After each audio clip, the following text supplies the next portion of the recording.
Hi, this is doctor Uma from Shanvika skin chest and allergy clinic. చాలామంది ఓపీడీలో చాలా ఫ్రీక్వెంట్గా అడిగే క్వశ్చన్స్ ఆర్ ప్రొసీజర్ ఏది అంటే అది లేజర్ హెయిర్ రిడక్షన్ గురించి.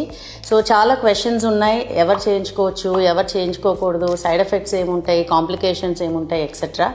ఎవరు చేయించుకోవచ్చు అనే క్వశ్చన్కి ఏంటి అంటే age limit, lower age limit వచ్చేసి 15 years అండి.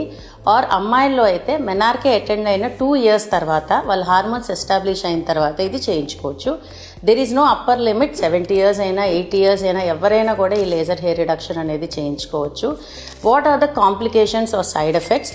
Proper technology and proper qualified board certified dermatologist దగ్గర చేయించుకుంటే laser hair reduction has absolutely no side effects, no complications and no downtime అనమాట. ఎస్పెషల్లీ ఇప్పుడు ట్రెండింగ్లో ఆర్ లేటెస్ట్ టెక్నాలజీ వచ్చేసి triple wavelength technology అనమాట. మీరు proper machine and proper qualified dermatologist దగ్గర ఈ ప్రొసీజర్ కనుక చేయించుకుంటే మీకు ఎటువంటి సైడ్ ఎఫెక్ట్స్ ఆర్ కాంప్లికేషన్స్ అనేది ఉండవు.